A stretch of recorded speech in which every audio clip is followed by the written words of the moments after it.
जय श्री राम, जय बागेश्वर धाम। दोस्तों अभी हम हैं बागेश्वर धाम में और बागेश्वर धाम सरकार के अति प्रिय शिष्या जुड़ी हैं। हम इनसे जानेंगे बागेश्वर धाम से कब से जुड़ी हैं, कैसे जानती हैं उनको, यहाँ कब से आ रही हैं और यहाँ आने के बाद उनकी कितनी मनोकामनाएं पूरी हुई, बहुत सारी चीज़ें जानेंगे। तो चलिए सबसे पहले जानते हैं बहन जी का परिचय। माता जी कहाँ से हैं आप? मैं दिल्ली से हूँ। क्या नाम है? मेरा नाम सुनीता सिसोदिया है। बागेश्वर धाम सरकार को कब से और कैसे जानती हैं आप? मैं महाराज जी को जानती हूँ। पिछले साल महाराज जी आए थे दिल्ली में। अच्छा। और जुलाई में आए थे वो रोहिणी के अंदर जापानी पार्क में। अच्छा। बस उस दिन से हमने महाराज जी को पहले वहाँ देखा, फिर व्हाट्सएप पे देखना शुरू करा और तब से ऐसे जुड़े हैं कि अभी तक महाराज जी से लो लग गई, अब छुटने वाले नहीं हैं। अच्छा, महाराज जी से जब से आप जुड़े हैं, 1 साल 2 साल जब से भी आप जुड़े हैं, आपके अंदर चाहे आपके परिवार के अंदर कुछ बदलाव या कुछ परिवर्तन आपको दिखा? बहुत ज़्यादा, थोड़ा बहुत नहीं, बहुत परिवर्तन। अच्छा। घर में बहुत पॉजिटिविटी आई है और हर काम अच्छा लगता है करने में, एक उत्साह सा बना रहता है। यहाँ से जाते हैं तुरंत लौट के आने का होता है कि जल्दी कब आए, कब दर्शन करें। जाने का मन नहीं करता मगर यहाँ से दिल टूटता है जैसे पीहर से जा रहे हैं अपने। आपका क्या नाम है? मेरा नाम खुशबू है। आपको कैसा लग रहा है? कब से आए हैं आप लोग बागेश्वर धाम? अभी 2-2.5 साल हो गया मुझे। इस बार कब से आए? कितने दिन हो गया है? अभी तो 3 दिन हुए। तीसरा दिन है। यहाँ आने के बाद आपने क्या क्या क्रियाकलाप किया? हनुमान चालीसा पढ़ा, बालाजी सरकार की अर्जी बांधी, दर्शन किया, क्या? चालीसा पढ़ती हूँ, रोज 5 चालीसा पढ़ती हूँ और रोज सन्यासी बाबा की जॉब करती हूँ। 1 मंथ 3 बागेश्वर धाम के नाम से जॉब करती हूँ। लोग करवाते हैं वो करते हैं। जैसे पहले आए, नहाए धोए, अपना परिक्रमा करी, अंदर चढ़े, दर्शन करके आए, आकर के फिर माला करी, जाप करा, हवन करा, पाठ पढ़ा। यहाँ आने के बाद कुछ ऐसा दृश्य आप लोगों के साथ हुआ कि जो बागेश्वर धाम से जाने के बाद आपको हमेशा याद हो? बहुत ज्यादा। पिछली बार मेरी बस पूछो मत, जो मनोकामना पूरी हुई है। आप बताइए। मेरे यहाँ तो बालाजी कोर्ट में गए थे और वहाँ पे मेरी मोटेशन होने वाली नहीं थी जमीन की। अच्छा। और सारे मेरे बड़े पापा ने ले रखे थे। अच्छा। और वहाँ जाके जो मेरी वकील थे वो बिल्कुल नॉर्मल थे। अच्छा। उसे कोई मतलब वो नहीं था, बोलने भी नहीं आते थे और वो बड़े बड़े वकील कर रखे थे। और वहाँ पे हमें तो पता ही नहीं था क्योंकि हम बहुत झंझट में फंसे हुए थे। यहाँ पे मेरी छोटी चाची ने कॉल की, बोली तुम लोग क्या वहीं रहोगे दिल्ली में? मैं बिहार से हूँ। मुझे बोले कि तुम वहीं पे रहोगे क्या?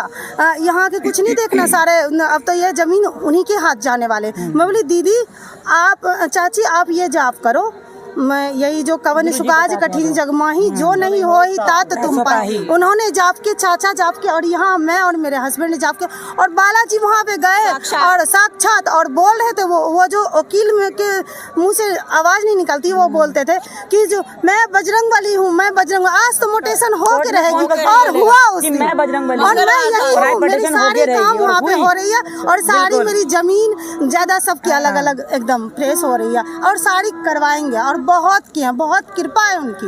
मेरे दोनों बच्चों की पैर एकदम बिल्कुल टूट गई थी, एक्सीडेंट हुई थी और उन्होंने आज ऐसा है दोनों बच्चे मेरे चल रहे हैं। 75% आराम है बच्चों को।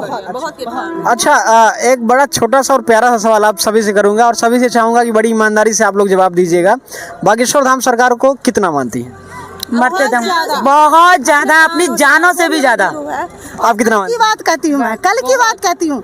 मैंने यही खजूर लेके गई थी, वहाँ पे दिल्ली में हो रही थी कथा, वहाँ लेके गई जो मेरे गुरुजी मुझे ले और मुझे बुलाए नहीं। फिर उसके बाद जा करके मैं फिर अगली बार लेके आई धाम पे, तो मेरे खजूर रह गए वहाँ। एक ये मेरे भाई साहब है,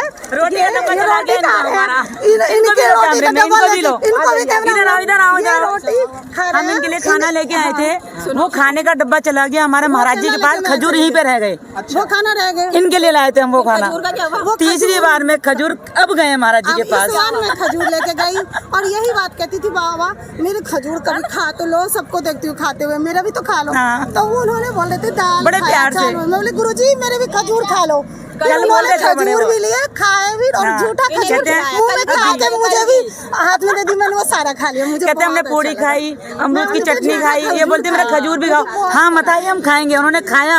अच्छा, गुरुजी ने आपके हाथ का खजूर खाया? इसको भी दिया, अपना झूठा भी।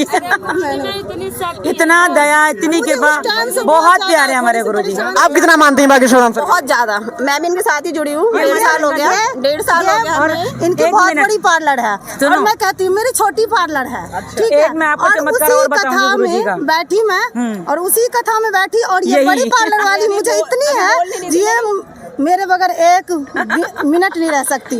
मेरी बहन से भी बहन की कहते जान बन गई है, तो कितनी बड़ी उनकी कृपा है। जो मैं छोटे पार्लर से हूँ और ये बड़े पार्लर से, मेरे पे कृपा है बालाजी की। उन्होंने ही हम तीनों जुड़े हैं और मैं रोहिणी इतने से। लोगों के बीच में रो रही थी, और ये इन्होंने जाकर बालाजी की मेरे पास और हमारे आए, गुरु जी की है कि हम पिछले जन्म से कुछ है, जो संगत हमारी है। पहले ये आई, फिर ये आए, फिर ये आए। हम तीनों दिल्ली से हैं और बिल्कुल अलग अलग हैं, और तीनों को गुरुजी ने ऐसा मिलाया कि हमने चांद से ज्यादा बहनों से भी बढ़कर हम इस समय तीनों की तीनों।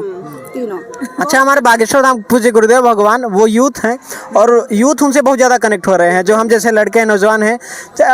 इसके पहले जब गुरुजी को लोग नहीं जानते थे, इसके पहले जो यूथ लड़के हैं ना, उनको पूजा पाठ करने में बड़ा खराब लगता था, करते भी नहीं थे, शर्म आती थी। बिल्कुल। और अभी सब बागेश्वर धाम सरकार को अपना आदर्श मानने लगे हैं, और वो जो बताते हैं उनका पालन भी लोग यूथ करते हैं। उसके बारे में क्या बोलेंगे? गुरुजी ने जो ये सनातन का जो प्रचार कर रहे हैं इस समय, इतना अच्छा कर रहे हैं, और ये बच्चों के अंदर जो भावनाएं जागृत हुई है पूजा पाठ की और धर्म को लेकर, अपने हिंदुत्व को लेकर, जो मर गया था बच्चे के अंदर, बिल्कुल संस्कारहीन बच्चे थे, जो गुरुजी ने इतना संस्कार डाले हैं, इतने संस्कार डाले हैं कि अब माँ बाप दुआएं देते हैं उनको कि हमारे बच्चे जो गलत रास्ते पे जा रहे थे, बुरी संगत में पड़े थे, अब इनको देख देख के मतलब क्रेज है इनका एक, जो हाँ बच्चा एक बार देखता है ना, वो इनका ही होके रह जाता है फिर तो बस।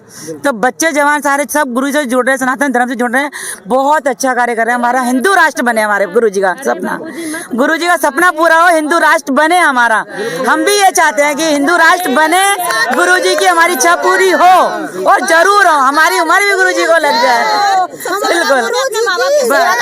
माँ बाप की सेवा करनी सिखाई, पहले माँ बाप, फिर उसके बाद बाहर के लोग, है ना, ये सबसे बड़ी बात है। अच्छा गुरुजी, एक 27 वर्षीय युवा हैं, सभी जानते हैं, हम सभी जानते हैं, आप सभी को क्या लगता है? बहुत प्यारा सा सवाल है, आप सभी क्या चाहते हैं कि गुरुजी को शादी करना चाहिए कि नहीं? क्यों नहीं करनी चाहिए? बिल्कुल करनी चाहिए। जब अभी गुरुजी हैं, हमारे गुरुजी कोई वो ब्राह्मण तो ब्राह्मण है, मतलब साधु संत नहीं है, ब्रह्मचारी नहीं होंगे संगे, क्यों होंगे ब्रह्मचारी?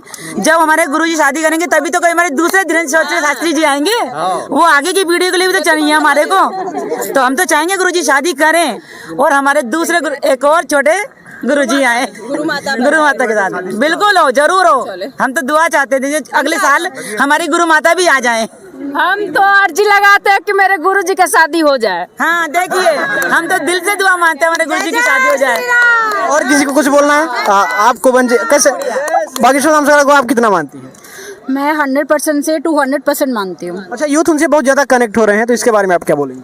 एक्चुअली यूथ को चाहिए जो बिल्कुल सामने प्रत्यक्ष हो और हमारी भाषा में हमें समझा सके। तो हमारे गुरुजी की भाषा इतनी ज़्यादा सरल है कि हम सबको बहुत अच्छे से समझ आती है, तो हम इसलिए कनेक्ट बहुत इजीली कर पाते हैं। बिल्कुल। अच्छा, आपके अंदर कुछ बदलाव हुआ बागेश्वर धाम सरकार के? चाहे आप वीडियो देखती हो, चाहे धाम पर आने से कुछ बदलाव हुआ? हाँ, बहुत बदलाव आए हैं। उसके बाद आई थिंक सारे ही इंडिया में जितने भी बच्चे हैं वो सभी अपने पेरेंट्स के लिए बहुत ज़्यादा कनेक्टेड हुए हैं। जैसे गुरुजी का अपनी माताजी के लिए प्रेम है, वही प्रेम हम सबके अंदर भी आया है बहुत ज़्यादा।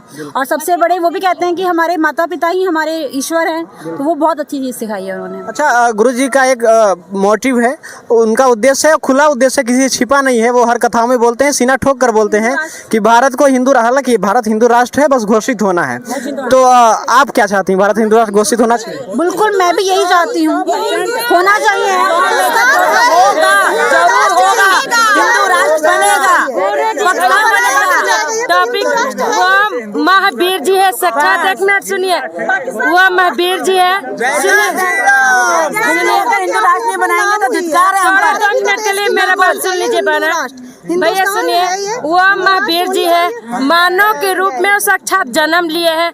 हम तो उनको मानव के रूप में नहीं देखते, उनको हम महावीर जी के रूप में हम देखते हैं। बस वो आ गए हैं धरती पर कि हम है धरती पर, कभी भी तेजस्वी तेरा नहीं चलेगा, कभी भी सच्चाई चलेगा, झूठाई नहीं चलेगा। हाँ, वो पुण्य आत्मा है, सच में पुण्य आत्मा है, और इस कलयुग में हमारे जैसों के लिए बहुत उद्धार के लिए हमारी पुण्य आत्मा आई है। तो हम तो चाहते हैं उनका बस एक जो उनका सपना है वो जरूर पूरा हो। चलिए, आप सभी का बहुत बहुत धन्यवाद। जितने भी सच्चे सनातनी, अगर आप सनातनी हमारी इस वीडियो को देख रहे हैं तो आप सभी रोज स्नान करने के बाद कम से कम 3 बार हनुमान चालीसा पाठ अवश्य पढ़ें, 5 बार जरूर पढ़ें, और अपने घर पे बोलते हम तो 7 बार पढ़ते हैं, और अपने घर पे पढ़ते हैं, हम 100 बार पढ़ते हैं। अपने माँ बाप का भी आदर करें, जैसे हमारे गुरुजी करते हैं और सिखाते हैं, वैसे अपने माँ बाप का आदर करें, गुरुजी के पच्चीनों पे चलें और गुरुजी की जो इच्छा है उसको पूरा करने में पूरा तन मन से सहयोग दें। एक बार सभी लोग जयकारा लगाएंगे।